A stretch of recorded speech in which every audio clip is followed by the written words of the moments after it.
name is Tzvi Lebetkin, the Rabbi from another planet. Please like, share, and subscribe. And ring that little bell. Ring the little bell so you notify us when new videos drop. We got a bunch of news cover.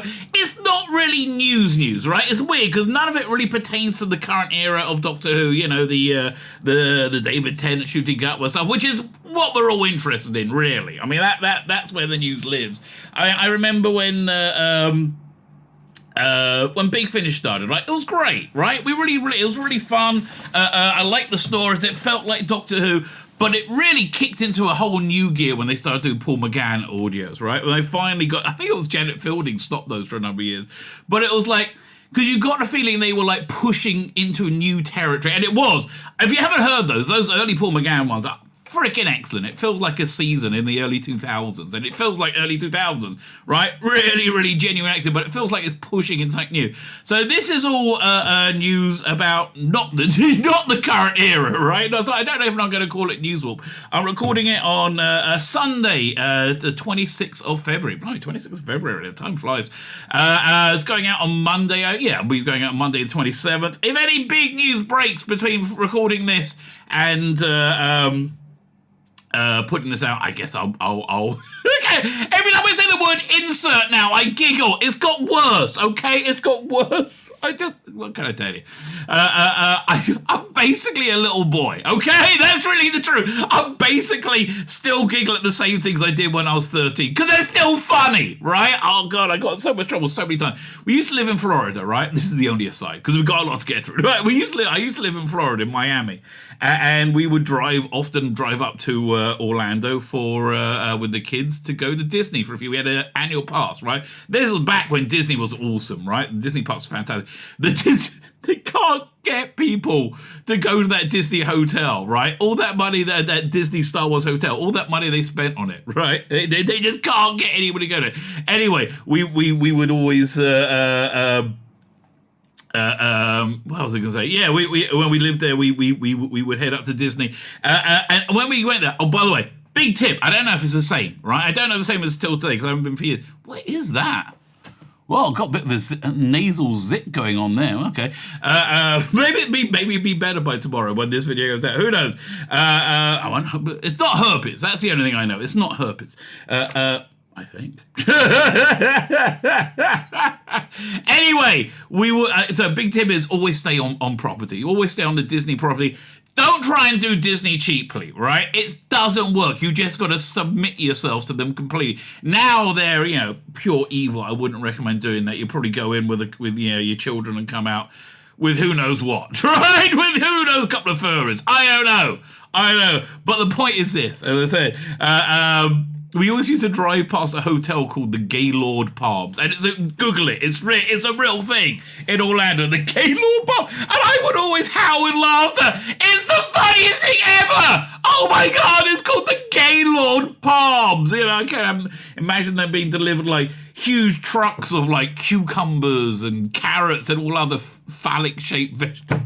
My wife never found that funny. Like, never ever found it funny, right? Yeah. Although, I remember when she's from America. One time we were in England. I took her to Covent Garden to see the buskers, right? And she's watching, if you ever, it's worth going. It's a lot of fun. And she's watching them going, why don't these people get real jobs? I mean, really? That was like, I'm supposed to give them money into a hat? Oh, what? She didn't understand a lot of that stuff. Anyway, my point is, things still make me laugh like I'm a 12-year-old. Anyway, like, share, subscribe, comment, all those things are very good. Look at the video notes. Sign up to my Substack, my email newsletter. Hopefully, I just put out the first chapter of this book on tape with Colin Baker reading it. Not really Colin Baker. It's an AI Colin Baker. Look at my YouTube channel. The introduction chapter, I think, is probably going to be posted there. It's very cool. Loving AI voice cloning. Essentially, you can make your own audio drama on your laptop now, right? You don't even need actors. You can already get stock music. You can write. You can create. You can do it freaking anything now. It's really mind blowing. And we're at the absolute beginning of this technology, right? I said this many times over, right? I think we'll probably be talking about this in this video. That where AI is at, it seems to me. Oh man, this thing is really annoying me. It seems to me that we only need to write the software at this point to get an AI to watch all of like William Hartnell Doctor Who, all the telly snaps, feed in the scripts of the missing episodes. It should be able to generate it, right? It should be able to generate a reconstruction of the lost story. Incredible, right? Incredible. Although there is a fan who's done a recreation. Well, hopefully we're getting to that in this video. There's a fan who's done a recreation of the Celestial Toymaker. I've seen all these reconstructions as they came out. The best one is still Cosgrove's Halls, the Invasion. But this is one of the best, right? Really, really one of the best. I'd love to get him on my channel to interview him. There's a lot. I have a lot of questions, right? But I'm just fantastic. Hopefully, we will get to that in this video. Fine. Like, share, subscribe, comment. Follow me on Twitter. Also, also in the video notes, Substack, Twitter. Instagram, Facebook, all those things. All the things are great. Follow me everywhere. I like to be followed, baby. I like to be followed. Hit the like button, subscribe, all those things. All those things. Now let's get into the news. What's the first story over here? Oh, God! This story, it hit me in the heart, right? This came out today. This story is very new. Came out an hour and 48 minutes ago. Okay, that's how new this story is. I'm doing pretty well. Toby Whithouse would have loved Doctor Who showrunner job after rumours. God, he would have been so good. He would have been. He did lots of very good Doctor Who, right? I like the God Complex, one of my favorite ones. It's just a simple little story that's terrifying and purely Doctor Who. He did he did School Reunion with Sarah Jane Smith, I believe. I'm going off the top of my head. He would have been perfect, right? So it was between him and Chris Chibnall for season 11, and the BBC wanted Chris Chibnall, and the rest is history. But let's read this genuinely tragic story. The reveal that Rusty Davies is making a return to Doctor Who shocked the fandom. It actually did. That's true. You know, I did not see that coming. I thought it was dead. Right, I really genuinely thought they weren't going to get anybody to breathe new life into it, and I thought much like Star Wars, much like Star Trek at the time, dead. Star Trek's come back to life, right? Amazingly, Star Trek has genuinely come back to life. Loving Star Trek Picard. Yeah, I think it would have been great. Although. All throughout possible discussions of who could take up the mantle, names like Happy Valley's Sally Wainwright, Babylon 5, Michael J. Straczynski. Well, you know, he asked for the job, right? On Twitter, he said, well, wait a minute, if the job's going, I would like to throw my hat into the ring. That was basically before Rusty Davies announced he was returning, but after Chris Chibnall said, oh yeah, we don't have anybody to hand over to, right? Well, we're screwed, right? We don't have anybody. So J. Michael Straczynski on Twitter said, I'll do it. Well, I'd love to see them. Actually, you know what I'd really love to see? I'd love to see an American version of Doctor Who. Now, Gary from Nerdoric had the great idea of Peter Dinklage as a Doctor. That sounds pretty good. That sounds pretty good. Peter Dinklage and what's her name from Game of Thrones? Targaryen. What's her name? Is it Emilia Clarke? I think so. Mate, yeah, sounds right. Yeah. Oh man, that would be awesome. But yeah, showrun by J. Michael Straczynski. Yes. I think we're all up for that, right? I think everybody is like, yeah, that's a good one. Mentioning his own desire to steer the flagship show. From the perspective of fans, though, the clearest choice to ascend to Doctor Who showrunner was none other than Toby Whithouse. That was in 2017, right? The when Peter Capaldi left. In 2017, if he became showrunner, Peter Capaldi would have done another 2 or 3 years. Basically, we would have just be ending his run now. Oh, God, it kills me. I want to go to that world, right? I really, really, really want to go to that world. I want to live there. Toby Whithouse given his reaction to the rumours, he told Radio Times, I would have loved to have done it. I really would. It's such a perfect show. Oh, God, please, Toby, stop. Stop! Oh, can you just kick me in the balls instead? Wouldn't that be easier? Wouldn't that be quicker? Really? Stop, Toby, stop. I'm so thrilled to have been a contributor on it. Whenever I would do an episode, I'll tell my kids, and they would ask, "Can you make it scary?" He did great scary episodes. He really did. Because they generally love that. The kind of safe way to introduce being scared and fear adrenaline. Gold Complex is a great example of that. Whithouse made his debut in David Tennant's first season with the Sarah Jane Smith Center School reunion. Yeah, I mean, like, nailing it. Really Sarah Jane Smith really. That episode, School reunion, really nails it. Right. Anthony Stewart Head being all New Labour. Very, very, very good. I like that. And New Labour from 2006. back then. And Sarah J. Smith, it was like so organically the same character, right? It was wonderful. More so than in The Five Doctors when she fell down a mild slope and crawled up with a rope tied around her from John Pertwee. It was more organic there, really. And of course, that led to Sarah Jane Adventures, right? And look, that season 2, the 2006 season, gave us Torchwood and Sarah Jane Adventures. That's kind of exciting. So yeah, I'd like to make that. Whithouse made a debut in David Tennant's while Sarah Jane Smith in a school reunion episode before going on to write The Vampires of Venice. Vampire of Venice, again, classically Doctor Who episode, right? Really, it's like Terrence Sticks if he was around today. That's like, yeah, it seems like a really genuinely classic episode. But yeah, perfect order. God Complex, I've mentioned many times. Tangled Mercy, they can't all be winners. Even that wasn't bad though. For Matt says, oh, he did Under the Lake and Before the Flood. I really like that two-parter, right? It's it's much better than it gets a better rap. The Newmont isn't quite perfect, right? Unfortunately, that season in general wasn't perfect. And then did Live the Land for Peter Capaldi, two-part. People hate that, right? Go back and rewatch it. I challenge you. It's a three-parter. That first part is excellent, right? There's a little bit too much of what's his name? Not Martha. Bill Potts. Bill Potts dating, being a lesbian. Yeah, like, what can you do? Common Purpose at the time, right? They couldn't stop themselves. They just couldn't had to put it in everything, but it's really good.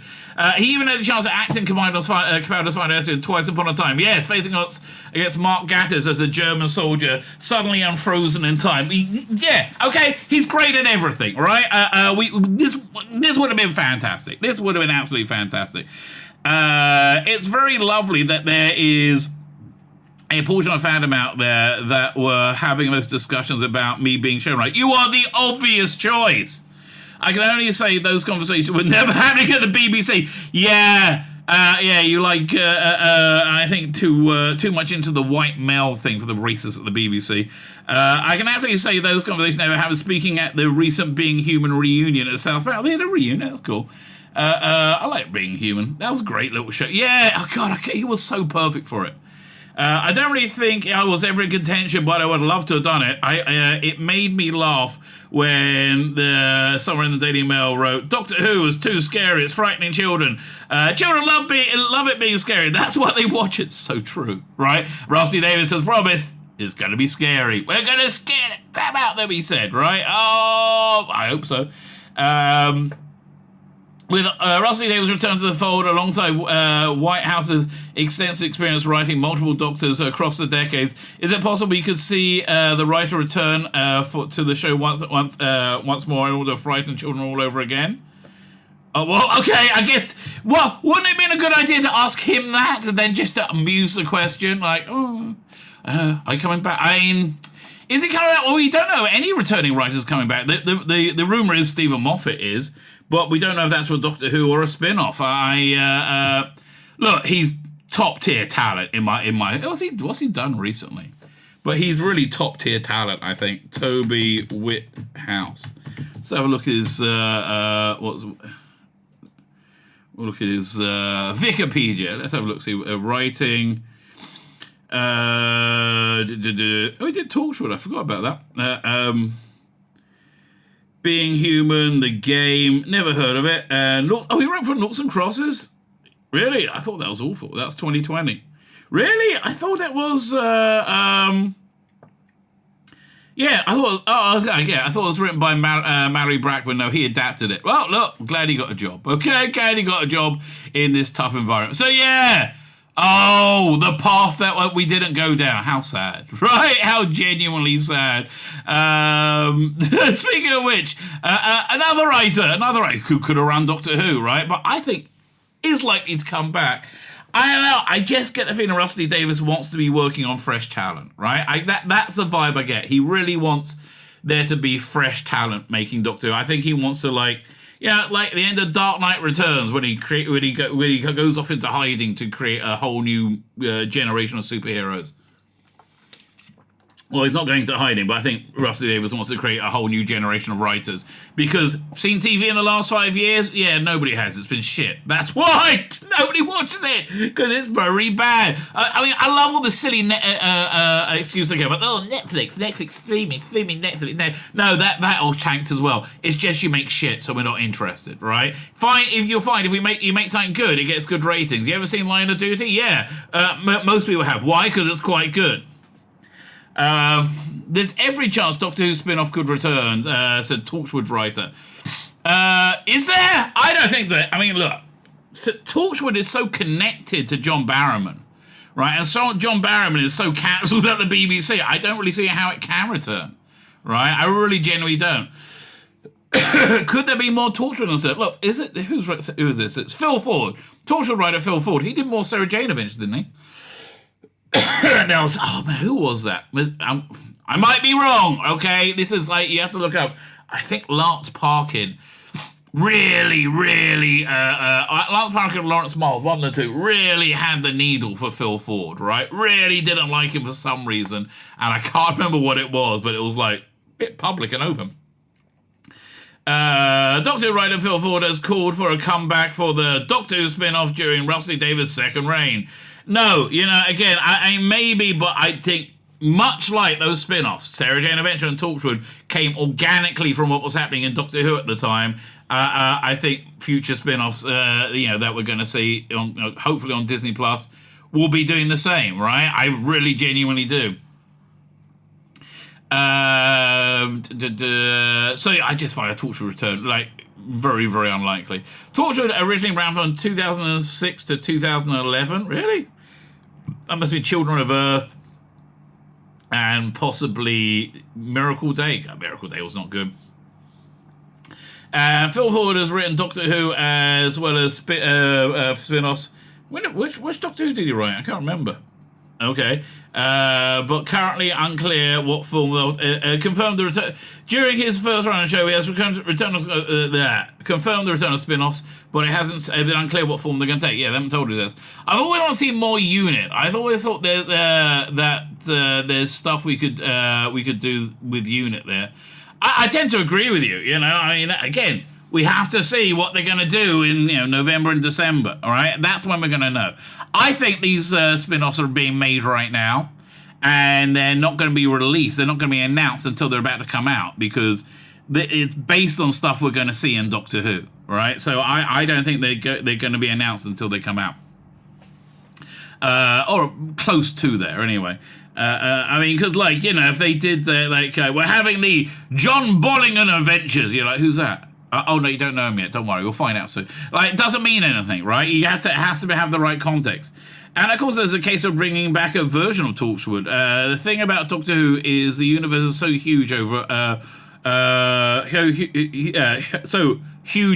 all these years. Over 60 years, there's so many places you could go and develop spin-offs. Well, that's true.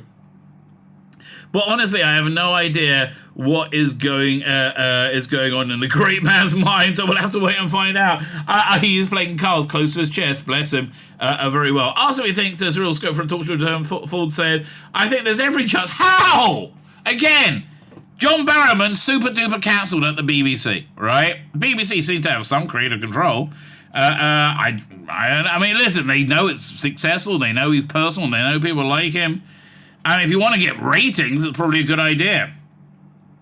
I think there's every chance, even if it was going back to an earlier time in time to an earlier iteration of Torchwood, which in fact we did do in the show.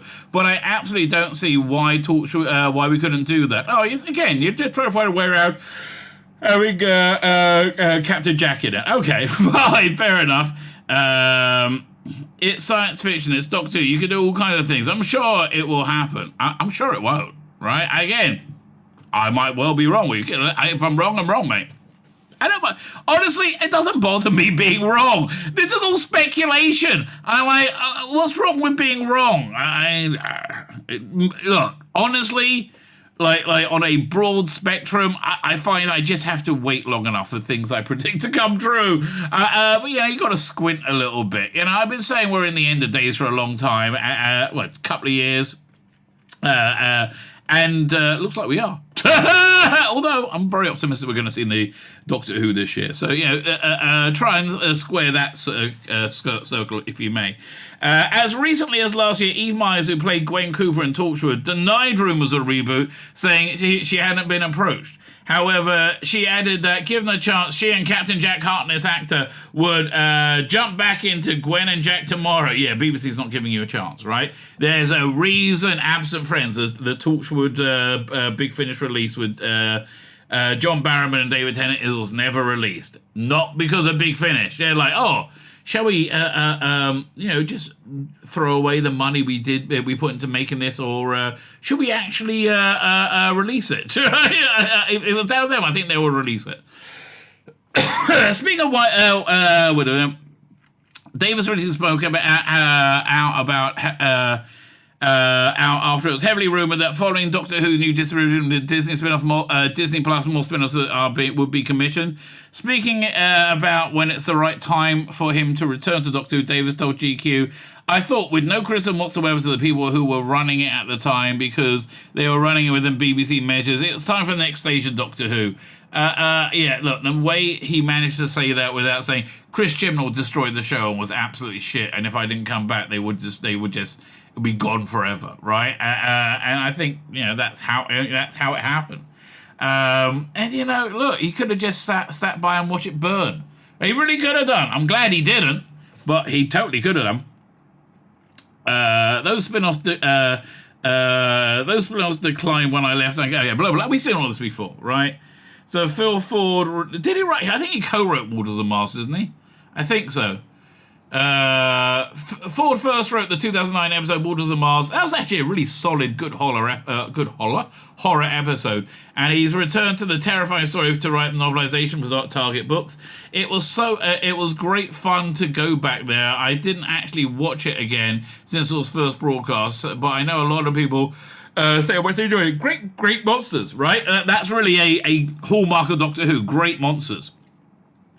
I think the thing about Waters of Mars is we started talking about it and we wanted it to be scary, and it really was. Yeah, that one should have gone out on Halloween, right? I think that would have been a great Halloween episode. Right, next news story that has been doing the rounds. Carol Ann Ford. Carol Ann Ford was voted by a landslide in a Radio Times poll the classic companion that most want to see return, and she's been talking about it a lot since then. So let's see, Screen Rant tied all these things together into a nice little bow for us, and let's see the idiocy that they are going to trot out, no doubt. Why classic Doctor Who star is envious of modern companions? Well, they had much better roles. Honestly. I was watching the end of Dalek Invasion of Earth last night, and Susan goes off with what's his name, her boyfriend, right? And the Doctor basically kicks her out the TARDIS, closes the door. It's just kind of like a child bride, like she's off to make fish and rabbits for David, wasn't it? I was like, it was really weird, right? It was really weird, look, she left because they didn't do anything with the character, right? She was just kind of static and she was bored. Was she bored of not having money? I don't know. I think that gets boring much more quickly. Fine. Let's read this. Classic Doctor Who star Carol Ann Ford explains why she's envious of the modern companions compared to her own experience on the show. Okay.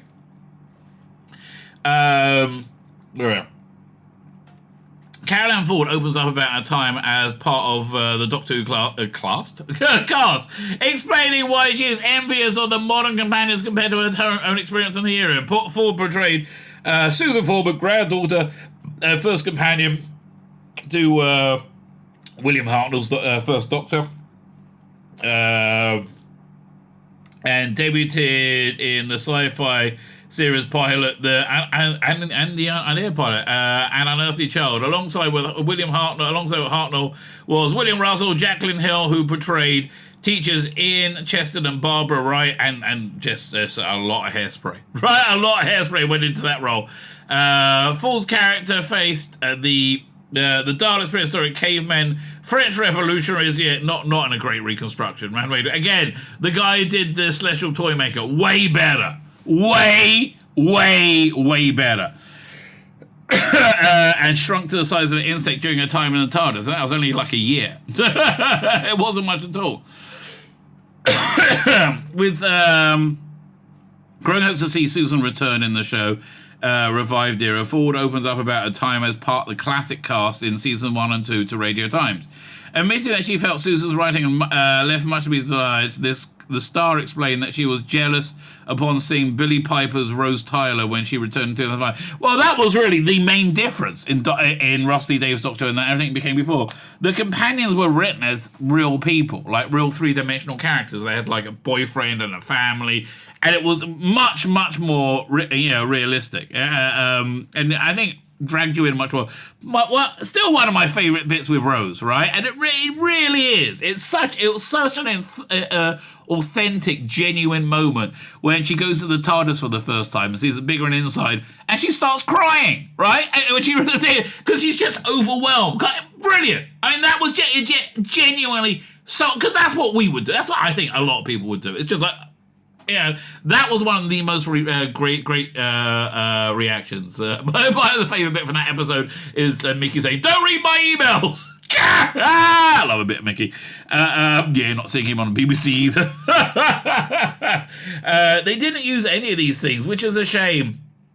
She could have been a much broader personality. Well, you are now on Big Finish. One of their best releases in the last few years has been Susan's War. It's like Susan during the Time War. There's like an older in Chester and she hooks up with... Well, not hook up with.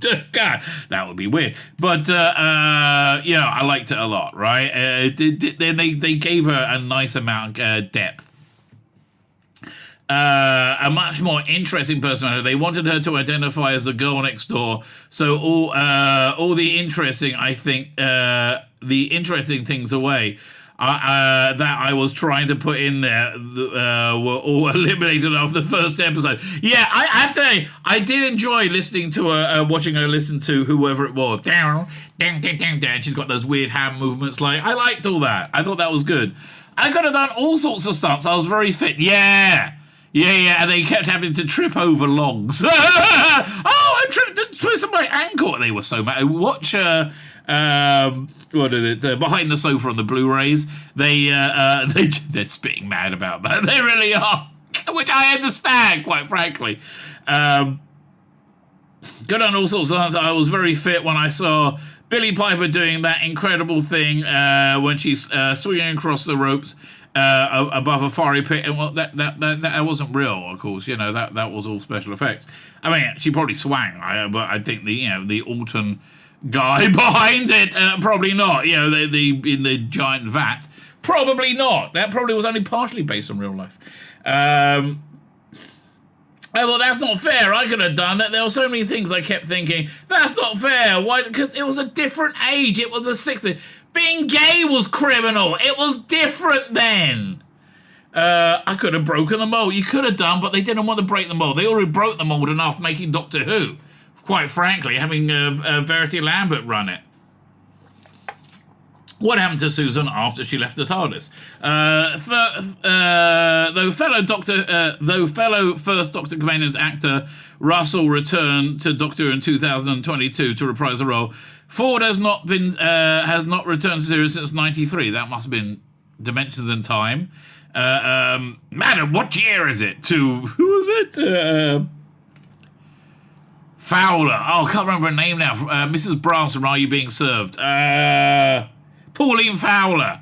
Was it Pauline and her sister-in-law? One who was married to Pete Bill, but then was I don't know. Ford's last appearance on the original 10 was episode 2 of the Dalek Invasion of Earth. What? No, it was in episode 6 of Dalek Invasion of the Earth. Oh, it was in season 2 episode Dalek Invasion of Earth. Episode 6.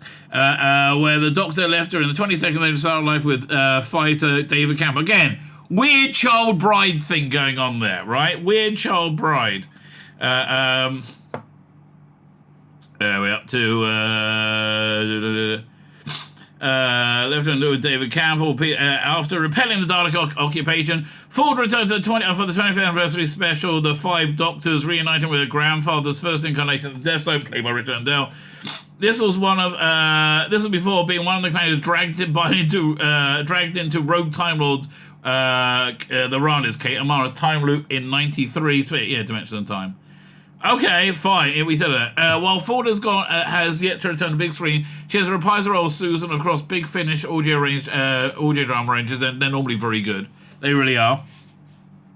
Exploring the characters later as Susan reunited with the 8th Doctor character Paul McGann in the 2009 drama Unearthly Child. That was fun. That was like they developed this like ongoing story that ended in Lucy Miller, right? Which was very, very good, right? Revealing she had her own child with David and named Alex Campbell. Jake McGann, who's now being played by a different McGann, I think, or was being played by a different McGann kid then. Susan experience during the Time War would be explored through the box set Susan War. Yeah, okay, excellent, blah, blah, blah. As one of the Doctor's first relatives, there's been anticipation for Susan to make an on-screen return. I think 60th anniversary, it's reasonably likely, don't you? I think it's reasonably likely in the 60th. So yeah, well, we'll get to we'll do one more story, then we'll get to the other thing I think is pretty likely as well. Here we go. Doink. So this is an interesting one. The Excelis saga is being released. Now, this is something Big Finish should be doing a lot of, right? They did lots and lots and lots of 3-story sets. So this is an experiment they did in 2002. Miami, 20 years old, 21 years old. And it was with Anthony Stewart Head being the villain, and these 3 Doctors and Bernie Summerfield meet him at different parts of his life, right? He lives for a long time, as I recall. I remember it being disappointing, right? I've got to try and find it today and listen to the stories in it, right? I just remember it being disappointing. Maybe it'll be better now, right? But I've got Katie Manning's in it with Lisa Bauman. I think she's probably playing Iris Wildthyme. A new quadrilogy, the full quadrilogy of the Excelis saga feature many Doctor Who stars, is re-released there as an epic single download from Big Finish Productions. Yeah, again, they need to be doing more of this, right? They need to like start bunching everything into like box sets of 3 stories, and the pricing is wrong, right? I'm sorry, the pricing for here's the thing. You want to price it cheap enough that people will buy it without thinking about it, right? I think. Especially like old product like this. Originally released on Collector's CD edition in 2002, the miniseries of 4 full-cast audio dramas chronicles the rise and fall of the city of Excelis on the planet Ataris. Yes. But it's a bit dull. As I recall, it's very talky. The stories feature variously Peter Davis in the 5th Doctor, Conor Baker in the 6th, and Sylvester McCoy as the 7th. I mean, this was the first one where they did experiment with having an ongoing narrative between different Doctors, and they've all worked somewhat better than this one. Lisa Bauman as Bernie Summerfield, Katie Manning as Iris Wildthyme. And Buffy the Vampire Slayer, Anthony Stewart Head makes a special guest appearance across the entire series, playing 3 different characters. I thought he played the same characters. This is how long it's been since we listened. It's been 21 years. I mean, thank you very much. I thought he played the same character. Now, all 4 action-packed adventures, plus an incredible music suite from David Darlington, have been repackaged into a single collected download. Big Finish, it's £20. I just thought that's too expensive, right? For like Like a very old product like this. They should be. I think if they price it at £10, they'll probably sell a lot more. I think they'll probably sell like triple.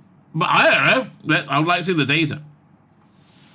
My favourite as it can be ordered there. My favourite memory of working on Excelis was meeting and working with Anthony Stewart Head. He's such a lovely. Yeah, this was before 2006 when he was in school reunion. He's such a lovely person to work with and very, very entertaining between scenes. I'm so delighted that this series will be presented again as a box set. The original concept was the Doctor would visit the world repeatedly over time and he will see the consequences of the interaction of the history of the planet. Listen to it as a single collection, it becomes a more unified story and helps build up a better understanding of the world of Excelis. I really should give it another go. Let's read the blurbs. Excelis Dawns. That's by Paul Muggs. I mean, it's solid writers, all of them.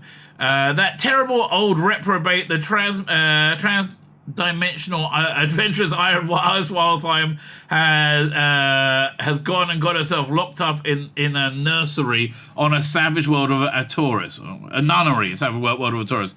Here she is, discovered by the Doctor and a reasonably brutal warlord, Gravon. Right, so that's Anthony Stewart Head. Together, in particular, with a particular nun they pick up en route, they must travel. They must travel the forests and swamps of the ghastly world in Iris' double-decker bus in order to tussle to death with a horde of flesh-eating zombies for a mysterious and holy relic, unfathomable value, and questionable pedigree. I remember none of this at all. But who is the Mother Superior? What is the Mother Superior's part in all this? I've got to go. I've got to listen to it. I've got too much stuff to listen to, though. 1,000 years after his first visit to Taurus, the Sixth Doctor returns as the city of Excelis spreads her empire throughout the globe. The death follows a mysterious relic that hails or halls in the Imperial Museum. The Doctor helps the creator with local authorities with the mystery. He finds himself crossing paths with a familiar face of Excelis history, but no one lives 1,000 years, or do they? Yeah, that's what I remember. Excelis decays, right? So that was it at its height. Now it's at dead. When the Doctor last visited the city of Excelis, its citizens were about to enter an age of enlightenment and reason, but centuries later he discovers the vicious totalitarian regime at war with the rest of Altaris, living off the efforts of the drugged and broken underclass. Who is the mysterious Lord Sutton? Well, I guess that'll be Anthony Stewart Head. And what does he have to do with the ruling classes? What are meat puppets, and what role do they play in the Eternal War? And why is the Doctor's arrival in the final piece of the plan centuries in the making? Throughout his life, the Doctor has fought legends, but some legends refuse to die. Okay. I just remember Anthony Stewart Head being the same person. Oh, and then finally, we have a Bernie Summerfield story. The once proud city of Excelis is a crumbling state of siege. Barbarians catapult pestilent animals into the city to spread disease among those trapped inside. Yeah, written by Steve Cole, real solid writer. Excelis is a city clinging to life by a thread, but the ancient prophecies foretell of a final retribution of past arrogance of its rulers. The sun is eaten away from the sky, and the ancient relic of Excelis taken from its rightful place, its resting place. The strangers are among the people that they shall then shall the whole world be doomed to die. Okay, today the sun is a moth-eaten shadow. Plans are afoot. This is too long, this blurb. The plans are afoot to steal a relic, and a very tired, very overwrought Professor Bernie Summerfield just stomped into the town with the company of a mysterious traveller in space-time known as Iris Wildthyme. Oh, she's back in the last one. I thought she was, right? Pitted against the sinister prophet and the machinations of Imperial Court, the hordes of the animal undead, Benny finds herself embroiled in the final stages of an eons-old plan to commit genocide twice over with no way out. Look, this was Bernie Summerfield when she was really in her prime, 2002. Yeah, absolutely excellent, right? Absolutely excellent. Really fantastic. So I think Excelis would probably benefit a lot from the next story. The next story is just incredible, right? I've been doing a lot about fan creativity, and this one's really worth looking at. And I'm recording this on Sunday. I imagine by Monday, Tuesday, or Wednesday, sometime this week, this story is going to become huge, right? Because this guy is destined for greater things. He is. I can't remember what's the name of the channel. 1 second, let me find it. Where is it? History. I go to history, and yeah. So hang on. Now I've got to go to. Do they have the guy's name? Because he's so good at this, right? His channel is Dino Puff. It's excellent, right? But I believe his name is somewhere. I would really like to credit him because Callum Weston, right? This is by Callum Weston. So he's put together 10 minutes. I think today on Sunday, which would be yesterday for you, he's releasing the second 10 minutes of a reconstruction of the Celestial Toymaker. Now, firstly, Russell D. Davis, mate. If Neil Patrick Harris is the Celestial Toymaker, get on the bloody blower to him to get the... that's the phone. Get on the phone to him. Quick, let's get this in the can and made for November. This guy did this on his own, right? Did this on his own, and it took him about 3 months to do this episode. Can you imagine what it'll be like with some resources? I mean, it's just mind-blowing, right? And I really think you could probably get this knocked out by November. Let me think. March, April, May, June, July, August. Well, there's at least 2 episodes, right? You get episodes 2 and 3. September, October, November. 3, yeah! You should be able to do it quicker, right? But also, Big Finish... They could very, very, very much use this guy. I think he should be doing trailers. And he loves Big Finish. He wants to do the Sixth Doctor and Evelyn stuff. He wants to animate it, right? He's genuinely very, very, very, very talented. And this is where we are in 2023, right? I think we're on the verge of something incredible, where the inmates are going to take over the asylum, right? Once we can create our own media, like when I say me, people like me can create our own media, it's over, right? It's over. Then you might be hit with copyright if you take somebody else's property. Just adapt it to make it its own one. Make your own Superman, make your own Batman, and it's all possible now, right? This is all possible. Basically, I just want to say, Rusty Davis, get on the phone to this guy, Callum Weston. It is absolutely fantastic. So I'm going to leave you with a clip from his Celestial Toymaker. Again, it's like I saw he released like a couple of minute clip about a month ago. I thought it looked interesting, but now I see a 10-minute clip where you get to get the pacing of the story, right? You get to have an idea of what the story is and how it feels to experience it. It's brilliant, right? As I said, I've seen all of these ones. One of the best. This is absolutely one of them. So let me hand over to Callum Weston. His channel should be in the video notes. Go check him out. Go give him a sub, because he's awesome, right? He is freaking awesome. Let me hand over to Callum Weston.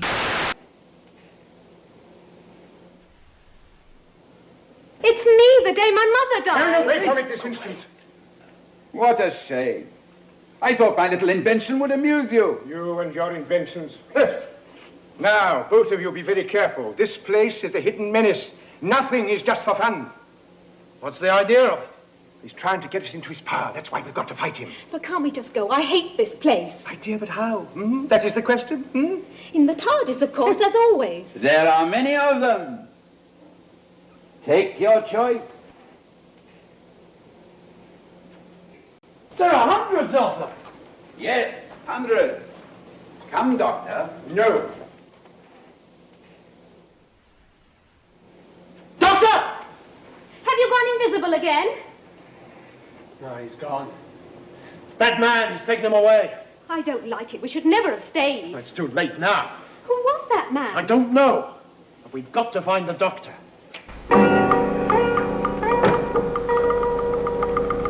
What on earth? Stephen. Why have I got to be quiet?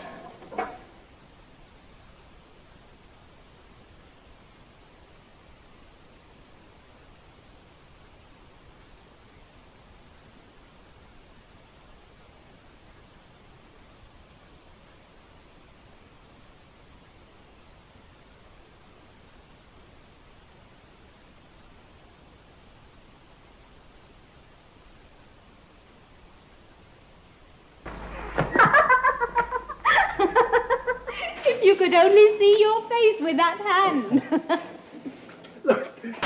My name's Tzvi Lebetkin, the Rabbi from another planet! Please like, share, and subscribe, and ring that little bell. Ring the little bell so you're notified when new videos drop.